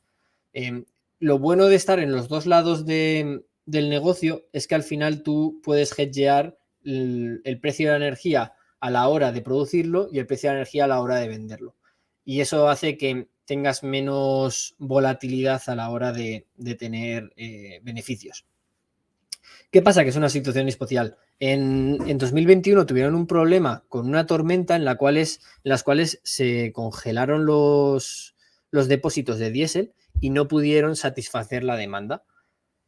¿Qué ocurrió? Pues bueno, que al final se tuvieron que comer todas las pérdidas y pues bueno, hizo que el precio de la acción pues cayera un 40% desde 2021. Ahora sí que ha remontado de manera relevante, pero sigue muy barata. De hecho, desde hace un año se ha recomprado más del 15% de las acciones y espera comprarse más del 60% del market cap en los próximos 5 años, para que os hagáis una idea. ¿Y cómo puede recomprar tanto en tan poco tiempo? Pues porque al final es una empresa que está a 4 o 5 veces free cash flow. Encima también está haciendo M&A, acaba de comprar una empresa bastante grande de nuclear y bueno, de otros activos también, para ganar pues, más escalabilidad a la hora de ser un generador eléctrico. Y cada vez pues, va aumentando su exposición más a solar y a baterías también.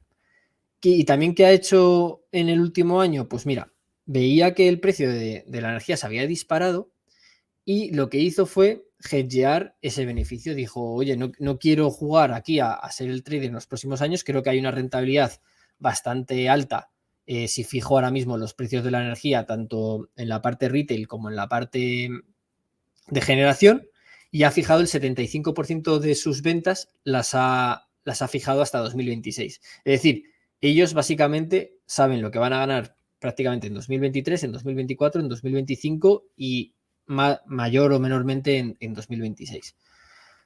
Entonces, ¿esto qué les va a permitir? Pues a precios actuales que se vaya a recomprar prácticamente la compañía. Encima da un 3%, 4% de dividendo que cada año va subiendo a doble dígito. ¿Por qué? Porque al final va dando el mismo dividendo cada año, no lo ha subido, pero sube un 10% por acción porque cada vez quedan menos acciones en circulación. Puede ser seguramente el caso de recompra de acciones más agresiva de la historia. Y bueno, aparte, como ya sabéis, ¿no? Soy ingeniero de la energía, la parte del portfolio que tienen de generadores flexibles, que son gas, batería y algo de carbón, me parece que hay una oportunidad única, ¿no? Porque al final, si nadie quiere invertir ahora mismo en gas porque nadie sabe en 15 años dónde van a estar esos generadores de gas, pero ellos justamente tienen generadores que les quedan 5 o 10 años de vida y que no van a tener competencia a la hora de ser generadores flexibles. Entonces van a ganar mucho dinero, ¿no? por esa pata. y al final es que nadie te va a poder competir porque nadie quiere invertir en un generador que al final pues no le va a seguir rentable a 20 años vista. Sin embargo, ellos tienen el portafolio perfecto para poder generar una rentabilidad interesante, y luego encima están diversificando con baterías, en solar también en California, y bueno, yo creo que están haciendo un cambio de típica empresa de recursos naturales, a partir de energía, a partir de recursos naturales, a bueno, pues más renovables. Luego tenemos AerCap, que también pues, es una situación un poco especial. Es una compañía que conozco bastante bien, financiera, no crece orgánicamente, le cuesta bastante crecer, pero porque también cree que el capital allocation no debería ser en el crecimiento orgánico. Es decir, no crece porque no quiere, porque prefiere, pues, por ejemplo, recomprarse acciones, y quieren que es un mejor uso del capital invertido. De hecho, bueno, pues esta empresa que es AerCap está liderada por, para mí, uno de los mejores capital allocators que he seguido en mi vida, que se llama Angus Kelly. Y bueno, la verdad que he aprendido mucho de él, sobre todo, pues, por ejemplo, para no tener que pagar impuestos. Si tú te lees la contabilidad de cómo se hizo el M&A con GECAS, pues entiendes muy bien por qué hizo todo, ¿no? Una adquisición que parece que no va a dar retorno al accionista y resulta que al final sí, ¿no? ¿Qué pasa con AerCap? Pues mira, en 2020 tuvo el problema del COVID, ¿no? Que al final pues sus aviones estuvieron parados, y en 2022 también le dieron un duro golpe con todo el tema de las sanciones a Rusia, y Rusia decidió nacionalizar los aviones de AerCap que estaban en el país. ¿Qué pasa ahora? Pues bueno, AerCap de por sí está barata, está per 6. De hecho, su outlook más o menos va a dar, creo que dio $6, de $6-7 de outlook para 2023, pero no tiene en cuenta la venta de aviones, que siempre es una rentabilidad extra, ¿no? Entonces, bueno, puedes asumir más o menos que puede estar entre los 7, 8 dólares por acción. Y luego, pues está cotizando, ahora mismo estaba cotizando a 55. Bueno, nos parece muy, muy, muy interesante. Encima, ¿qué ocurre actualmente en el mercado? Bueno, en la producción de aviones, pues que no hay aviones. No se han fabricado nuevos aviones desde 2020. Airbus y Boeing han tenido problemas a la hora de hacer delivery. También se han dado de baja muchos aviones en 2020 y 2021 que eran viejos y que no estaban volando, que estaban suponiendo un coste para las aerolíneas y para los arrendadores de aviones. Y pues al final ha hecho que ahora mismo, con toda la normalización del COVID, ahora la reapertura de China, pues que no haya aviones suficientes para poder volar, ¿no? Entonces esto va a hacer que el alquiler del avión vaya a subir, ¿no? Al menos en el corto o medio plazo. Y luego, pues bueno, la empresa está haciendo una recompra agresiva de acciones, porque uno de los máximos accionistas de la empresa es GECAS, que al final es al que le compraron la compañía, y pues al final no es su negocio. O sea, son gente que ha vendido la empresa a cambio de acciones, pero esas acciones pues las quiere vender, ¿no? Y más pronto que tarde. Entonces, bueno, poco a poco va comprándoles acciones a GECAS, y sobre descuento, ¿no? Al final pues está cotizando a 0,65 veces book value ajustado. ¿Por qué es book value ajustado? Por el tema de M&A, que la contabilidad no tiene en cuenta ciertos valores, y luego también tienes que tener en cuenta que ahí no está ajustado, pero que hay una posibilidad de que AerCap se le recompense con todos los aviones perdidos de Rusia, que ahora mismo pues están en juicio, y que supondría pues una subida del book value entre el 10 y el 20%. Y es algo que yo ni siquiera estoy teniendo en cuenta, pero que puede pasar, ¿no? Y podría hacer pues que la compañía tuviera un flow de dinero bastante relevante. Y luego, bueno, en Canadá tenemos Knight Therapeutics, que es una distribuidora de fármacos en Latinoamérica y Canadá. Esta empresa no tiene nada que ver con KRKA, sino que suelen distribuir productos innovadores, sobre todo para oncología e enfermedades raras, que normalmente todavía la patente no ha expirado. Y para el que no lo sepa, la curva de ventas de un fármaco suele ser una curva exponencial los primeros años, luego ya madura hasta 15, 20 años, dependiendo de cuándo expire la patente, y luego cuando expira la patente llegan los genéricos y cae drásticamente las ventas. Entonces, ellos se centran en fármacos que igual han sido aprobados ya en Estados Unidos y en Europa y que son innovadores y que han tenido muy buenas ventas, y lo van a intentar vender y desarrollar la distribución en Canadá y en Latinoamérica. ¿Qué ocurre? Pues que estas empresas son muy conservadores a la hora de ir ganando productos, y es muy a largo plazo. Por EV/EBITDA está entre 7-8 veces, pero la calidad del negocio es muy alta. Price to book value, pues 0,64 veces, y bueno, pues el 40% del market cap de la compañía está en inversiones, desde private equity, luego también proporcionan financiación a otras empresas farmacéuticas a cambio del colateral de su patente, también en caja neta, en depósitos, y bueno, ahora mismo están buscando crecimiento orgánico mediante la mediante la distribución de nuevos productos innovadores, y en M&A. Van comprando algún fármaco, pues que igual alguna farmacéutica más grande no se quiere desprender de él a un múltiplo bajo. Y bueno, esta empresa sinceramente le favorecería bastante que hubiera una recesión, que no le fuera bien al sector, y que pues bueno, hubiera mucho vendedor forzado de algunos productos, y Knight Therapeutics pues tiene todo el dinero para poder hacer adquisiciones.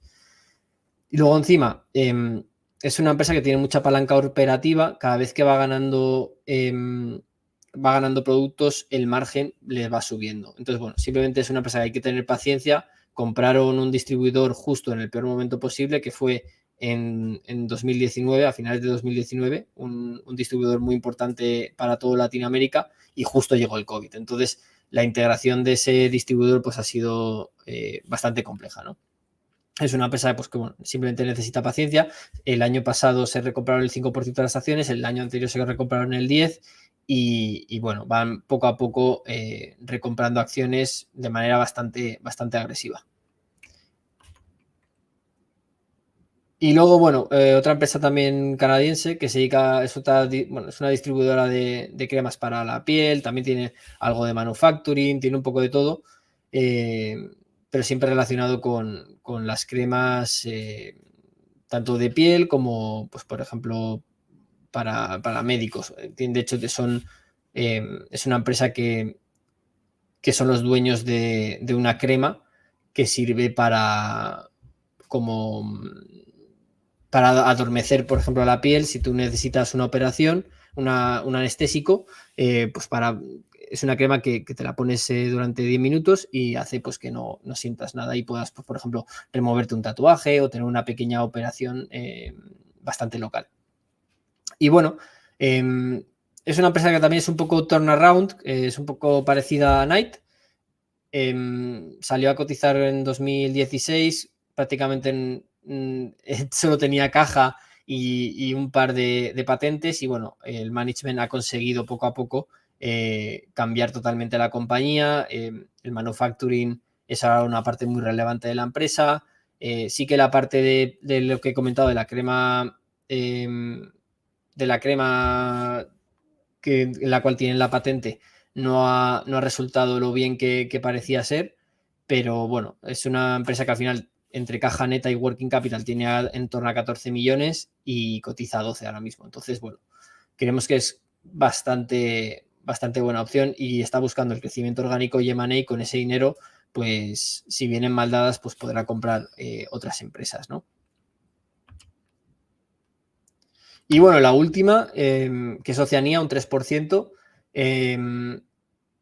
Es la empresa en la que estamos invertidos, se llama Dus Group, en el cual tenemos un 3% de la cartera, y esta empresa se dedica a hacer, se dedica a vender velas y aromas para el hogar.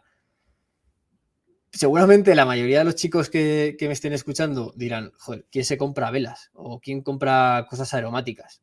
Pues hay un perfil, sobre todo es las mujeres entre los 18 y 45 años, pues que tienen un consumo de velas y de aroma y de aromas bastante alto, y sobre todo en Australia. Y además, este concepto que hay está muy orientado a todas las chicas que hacen yoga, pues que le gusta la meditación, y bueno, pues a este tipo de perfil de mujer, pues le gusta hacer yoga mientras bueno, decora toda su casa con velas, que huela todo bien, que se pueda relajar. Y bueno, pues la tienda donde compran esas velas, la mayoría, que son de alta calidad las que vende Dusk, pues es en las tiendas de Dusk que tiene por toda Australia, y ahora ha comenzado su expansión por Nueva Zelanda. Es una empresa pues que viene de crecer a doble dígito, y que bueno, durante 2022 sí que ha tenido un decrecimiento en el like for like bastante relevante, en torno al 20%. Pero claro, bueno, creo que se le está afectando bastante la inflación. Lo bueno que tiene es que, al ser un negocio de tan alta calidad, donde tiene unos márgenes por encima del 10% operativo, pues hace que, aunque vaya a ganar menos, creo que es bastante difícil que esta empresa pues pierda dinero. El retorno sobre la equity es entre el 40 y el 45%, y sinceramente creo que está a un PER entre 6 y 7 veces. Creo que en el corto plazo, igual que la que hemos hablado de K-Box, puede sufrir, ¿no? Es consumo no defensivo, pero creo que, bueno, pues un 3% de la cartera, creo que es sensato tenerlo, ¿no? Encima, pues al final, un 30% del market cap, de lo que capitaliza la empresa, lo tiene en caja neta, son bastante conservadores, no van apalancados y dan un 10% de dividendo actualmente. Creo que es una empresa bastante interesante. No sé si le va a quedar mucho por crecer. Tampoco creo que vaya a ser una compounding. Es un concepto que es difícil luego em, replicarlo en otros países. De hecho, lo están replicando en Nueva Zelanda, pero están teniendo ciertos problemas con la parte logística. Y bueno, creo que actualmente es una inversión interesante, con un modelo de negocio interesante. Y bueno, pues creo que es calidad, tiene cierto crecimiento orgánico, igual no tanto como en el pasado, pero algo hay, y a unos múltiplos bastante, bastante interesantes, ¿no? ¿Alguna, alguna otra empresa bueno, luego, perdón, en esta parte de la parte de equities hay ciertas empresas pues que tampoco he comentado, que están dentro de la cartera, pero que bueno, pues tenemos una posición igual menos relevante, o algunas que ya conocéis, pues por ejemplo, Paz Global es una empresa que no he hablado en la presentación, pero que está dentro de la cartera, ¿no? De hecho, hoy he tenido reunión con el CFO, que han venido a España en un roadshow, y bueno, estaba hablando con él, y la verdad que bastante interesante lo que hemos hablado. Estoy bastante cómodo en la empresa. Es una empresa, pues al final, que la sigue Gabriel Castro, entre otros, en Twitter, y bueno, creo que lo está haciendo bastante bien, y es una oportunidad bastante buena. Y luego, una cosa que igual otros fondos no hacen tanto, bueno, no explican, es el uso de opciones. Nosotros tenemos un 10% de exposición, bueno, entre un 9 y un 10% de exposición a opciones, y básicamente lo que hacemos es una venta de puts, ¿no? Tenemos 3 posiciones relevantes, que una es Nagarro, que bueno, tuvo cierto problema con el tema de los shorts. Hubo un informe short que hizo pues que cayera la acción de manera relevante, creo que de 140 o 150, no sé cuánto estaba en enero, hasta 93, que bueno, nos pareció que empezaba a estar en precio la compañía, y bueno, vimos que había bastante volatilidad, y dijimos, pues, ¿por qué no, en vez de exponernos directamente con la acción, pues vendemos unas puts, ¿no? Entonces, bueno, vimos la oportunidad, vendimos unas puts a un valor, bueno, a un precio de 84 del break-even, bueno, del premium, y nos daban esto está mal, el strike, esto está al revés. El strike es a 84 y el premium pues nos daban por el valor de la opción 4,3 euros a un vencimiento de septiembre de 2023 y bueno, pues esto da un retorno anualizado del 10,1%.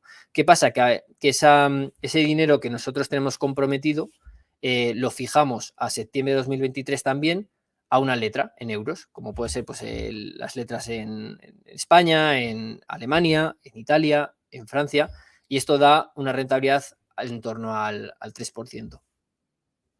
Entonces, al final podemos llegar a una rentabilidad, pues por ejemplo, en Nagarro del 13%, simplemente comprometiéndonos a comprar la acción por debajo de, bueno, comprometiéndonos a comprar la acción a 84, ¿no? ¿Qué pasa? Pues si no ocurre, pues que el que haya comprado la opción pues nos paga 4,3 euros, que nos parece pues bastante interesante. Aquí lo que yo suelo hacer es comparar qué me da la acción y qué me da la venta de put. La acción al final, si sigue cayendo, cuando nosotros la vendimos estaba en 93, pues bueno, puede pasar de 93 a 84, que es una caída pues del 10-12%, mientras que en la venta de puts pues te proteges, ¿no?, de esa caída. ¿Qué pasa? Pues que al final la rentabilidad que tú puedes tener en la put es algo menor que en lo que es la equity en sí, ¿no?, el valor. Entonces, bueno, nosotros creemos que una rentabilidad de un 10% más un 13% anualizado, que es bastante superior a nuestra rentabilidad mínima esperada, que es de un 7,5, pues nos parece interesante y encima nos protege de caída comparado con la equity. Luego otra interesante es Warrior Met Coal, que es una minera de carbón metalúrgico y bueno, nos da algo más de rendimiento, entre un 12,8%, y luego la otra que nos parecía muy interesante era Alibaba, que al final pues nosotros nos comprometíamos a comprar la acción a 75 y a cambio pues nos estaban pagando 5,5 dólares. Esto da un 14,5% anualizado de rentabilidad más el 3% de la letra, pues al final hace que la rentabilidad esperada media de toda la estrategia de put sea de 15,5%, ¿no?, que nos parece bastante relevante. Y bueno, y hasta aquí la presentación. Lo siento por haber sido tan larga, pero bueno, quería un poco explicar la cartera. Ha sido rápido, pero es que al final, pues eso, explicar entre 20 y 30 compañías de manera bastante rápida, pues lleva tiempo, ¿no? Entonces, chicos, si tenéis alguna pregunta, bueno, lo primero, si queréis invertir en el fondo, estamos disponibles en MyInvestor, también en la gestora Attitude, o pues bueno, en el banco Inversis también, que incluye pues el Bancamar, Banco Caminos y otros bancos, ¿no?, que también lo comercializan. Y si cualquier información, pues nos podéis mandar un email o lo que sea. Y bueno, esto también, si queréis crear cuenta en Attitude, estos serían los pasos. Y bueno, si queréis mayor información, pues me lo decís, ¿vale? Y bueno, si tenéis alguna ronda de preguntas, preguntadme sin problema. Podemos dedicarle 10 minutos o 15 minutos a preguntas y cierro el directo, ¿vale, chicos? Lo siento mucho por todo el tema del directo, que al principio no funcionaba. Soy un novatín, entonces, bueno, perdonadme. A ver si hay alguna pregunta. Gorka pregunta cuánto peso de la cartera le das a las opciones. Pues bueno, entre un 9 y un 10% lo tenemos puesto actualmente. Nos parece interesante que una parte de la cartera pues esté en opciones, da la rentabilidad esperada que nosotros exigimos al fondo de inversión y aparte pues nos mitiga, nos protege un poco frente a caídas, ¿no? Siempre y cuando pues eso, no caiga por debajo de, bueno, al final sí, la parte comparado con tener la acción en sí. Entonces, bueno, creo que la rentabilidad que nos da es interesante y bueno, pues un 10% de exposición a opciones está siempre bien, ¿no? Y PAC sí o no, PAC sí, la verdad que sí. Hoy he tenido, como he dicho, ¿no?, reunión con el CFO Encima, la verdad que el tío tenía tablas. Bueno, aquí no sé, la presentación la tengo por aquí. A ver si la podéis ver. Que nos la ha traído.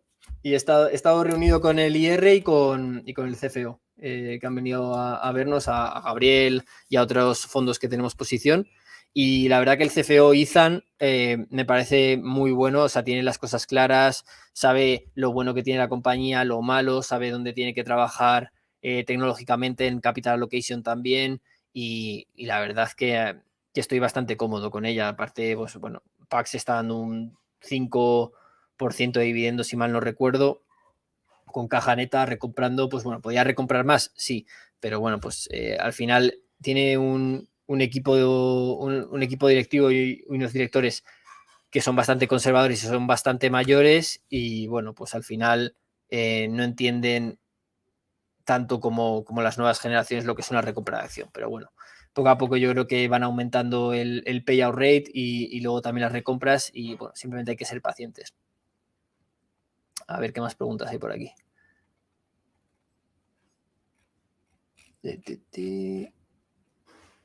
Muy buena. ¿Cubres la moneda? No, nos parece algo que es imposible de cubrir.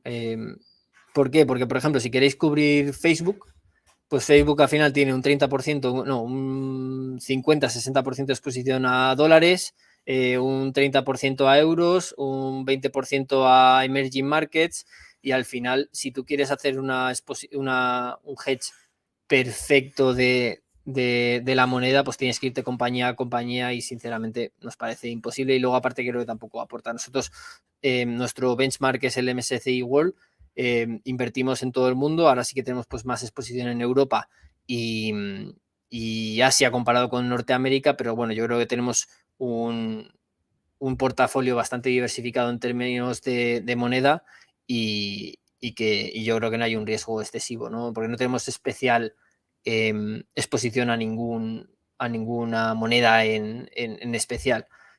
Muchas empresas que tenemos en Europa, pues al final venden la mayoría de su negocio fuera de Europa, ¿no? Entonces, bueno, creo que no tenemos un riesgo palpable ahí, en ese aspecto. Enhorabuena por la presentación. 2 preguntas. ¿Cómo ven los márgenes de Dusk a largo plazo y la salida del bono de Peter? Vale, es una buena pregunta. Peter le conocí también, tuvimos una reunión con él. Es un tío muy listo, la verdad, y ha hecho que la compañía pues que vaya muy bien, ¿no? Primero, los márgenes sí que creo que se van a ver resentidos. Creo que los márgenes durante el COVID no son los normalizados ni mucho menos. O sea, al final tienes que ser consciente de que se vieron favorecidos, ¿no? por todo el COVID, pero creo que también es una compañía que ha demostrado que tiene unos márgenes bastante relevantes antes del COVID y bueno, que tiene también cierta escalabilidad, ¿no? Muchas de las ventas que tiene la compañía al final vienen por la parte de e-commerce y la parte de membership. Entonces, bueno, eso tiene bastante palanca operativa. Yo creo que van a ser capaces de mantener el margen y que no es algo que solo haya venido por el COVID. Creo que también, pues eso, al final tienes que ajustarlo un poco, pero aún así nos da un valor, un múltiplo bastante atractivo, ¿no? Sobre la salida del CEO, es entendible, creo que es una putada, por así decirlo, para los inversores, porque Peter es un tío muy bueno, pero también tienes que entender la historia de Dask. O sea, Dask al final es una empresa que se lo queda un private equity y normalmente cuando entran los private equity ponen también al management, en este caso era Peter, y la sanean de arriba abajo, ¿no? Entonces Peter, por así decirlo, ya ha hecho su trabajo, que es que el modelo de negocio funcione. Y yo creo que aparte ha estado igual 10 años currando como si no hubiera un mañana. Entonces también busca una salida, busca un equilibrio, ¿no? Para, para él. O sea, yo creo que al final, pues, estar 10 años viajando por todo Australia pues al final te quema, ¿no? Y luego pues él también tiene familia y tal, y él me lo ha explicado así, me ha dicho, mira, yo es que no me voy a una compañía u otra, quiero ya retirarme, llevo ya 10 años en la compañía y lo que quiero pues es simplemente un año sabático, se va a dar un año sabático y luego pues verá qué hará, pero yo creo que al final pues cuando trabajas con private equity y tal, pues la exigencia es máxima, ¿no? Y sobre el tema de las opciones, los compramos directamente con el broker, no utilizamos ETFs ni nada, simplemente utilizamos la opción del subyacente de la equity. No sé si tenéis alguna pregunta más.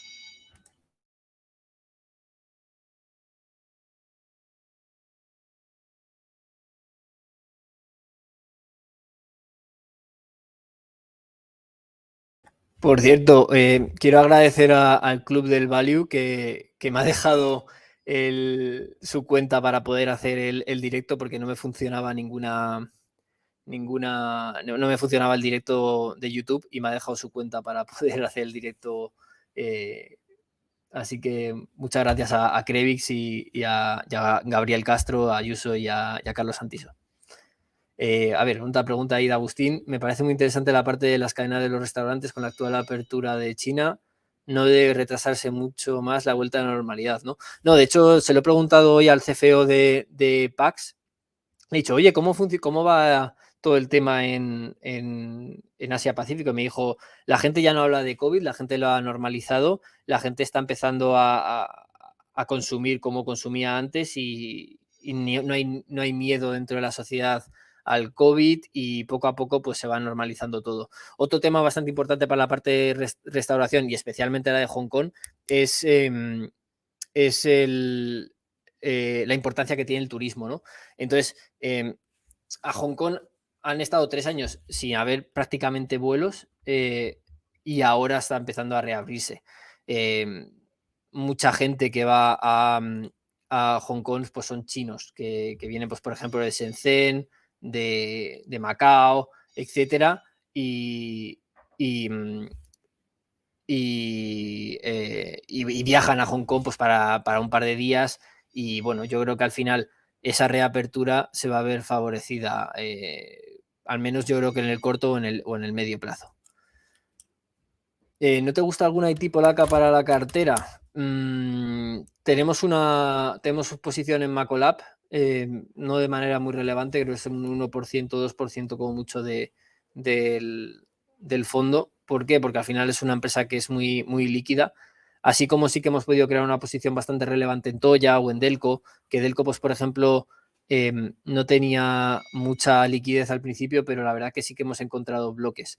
De hecho, una cosa que le pedí a la gestora Attitude y que bueno, no han tenido ningún problema de hacer es gestionar, bueno, abrir una cuenta en un broker polaco. ¿Por qué? Porque tenemos una exposición bastante relevante en Polonia y gracias a poder crear una cuenta en un broker polaco, pues nos podemos enterar de muchas cosas que pasan en Polonia. Y luego aparte pues te da acceso, por ejemplo, al sell side, a poder conocer al management. Hay empresas en Polonia que nosotros hemos intentado ponernos en contacto para tener una reunión y sin embargo no hemos podido, ¿no? Entonces, el hecho de tener un broker en Polonia hace que pues, por ejemplo, el broker trabaje por ti y te digan, oye, esta gente les tienes que dar una reunión sí o sí, ¿no? Y así trabajamos en Polonia. En la parte de IT polacas conozco también Spirosoft, conozco el SI y tal, pero no hemos iniciado ninguna posición. En Spirosoft no nos interesa demasiado la verdad la parte de múltiplos. Creo que es una empresa interesante, de hecho cuando estaba cotizando pues a 200 o 300 ya la conocía y no decidí invertir como inversor privado y ahora pues que está a unos múltiplos bastante más exigentes tampoco. Sí que me parece buena compañía, ¿eh? O sea, si cayera a unos múltiplos más, por así decirlo, más baratos, sí que nos parecería invertible. Y LSI no hemos invertido porque es muy líquida al final, no, es imposible. comprar o tener una posición relevante. Entonces, bueno, al final queremos estar lo menos diversificados posibles dentro de la diversificación, que es pues tener 26, 28 empresas. A ver si tenemos...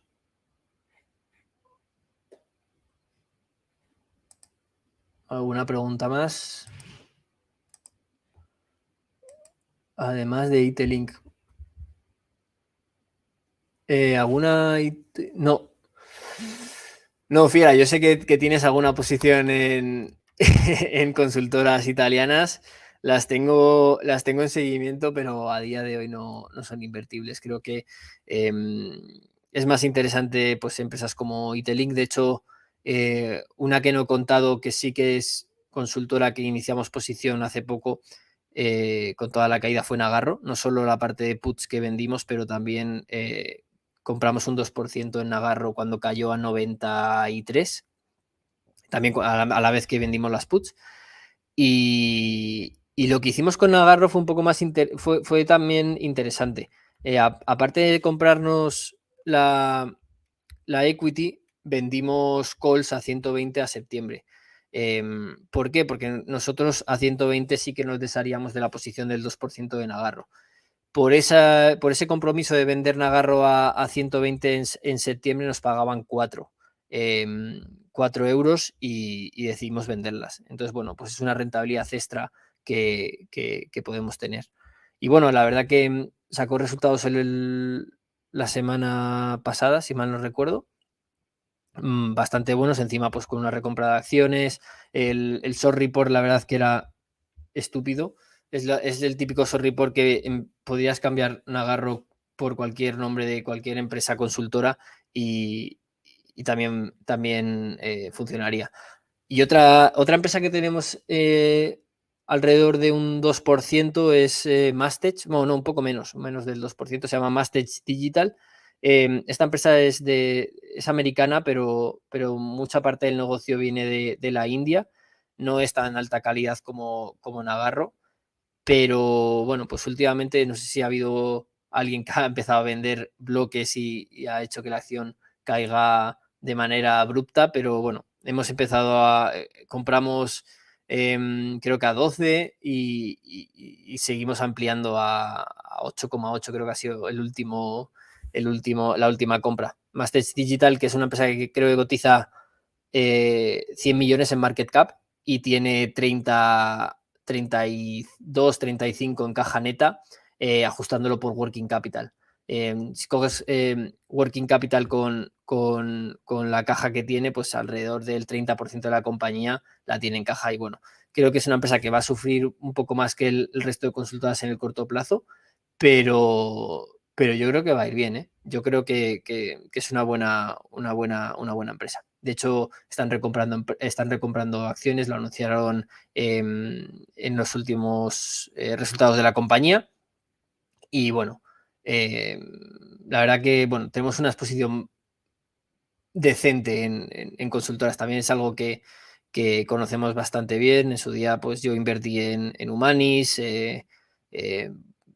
en bastantes empresas de consultoría y de hecho también he trabajado para consultoría en Noruega y bueno, creo que los múltiplos también que tienen estas compañías ahora en 2022 no tienen nada que ver con 2020 y 2019. En 2019 están cotizando muchas por debajo de PER 10 y ahora es prácticamente imposible encontrar compañías por encima de PER 10. Incluso Itelink, pues eso, no, la estamos comprando que tiene un 30% en caja neta, pero al final pues estás pagando PER 10, PER 11, que no es cuando comprabas Humanis a 6 o a 5 que llegó a estar, ¿no? Ginés dice, enhorabuena por el fondo, me gusta el perfil de compañías small cap que llevas, si me permites una sugerencia, mírate en Polonia Otleune Polskie, no es muy líquida, pero tiene unos números muy buenos. Pues la miraré, la apuntaré. Sí que he hecho bastantes screeners en Polonia, hay unas cuantas que tengo ahí en la pizarra, esa no me suena, no me ha salido en ningún screener, pero sí que tengo unas cuantas en estudio. Así que muchas gracias por la recomendación, Ginés. No sé si tenéis alguna pregunta más y si no, pues cierro el directo, ¿vale? Un minuto más y si no, pues cierro. A ver. El Fiera. Fiera, ¿cómo le gustan las consultoras, eh? Bueno, chicos, pues lo dejo por aquí, que no hay ninguna pregunta más. Muchísimas gracias por asistir. Dejaré el directo también para el que lo quiera ver en diferido. Y bueno, muchísimas gracias y un abrazo.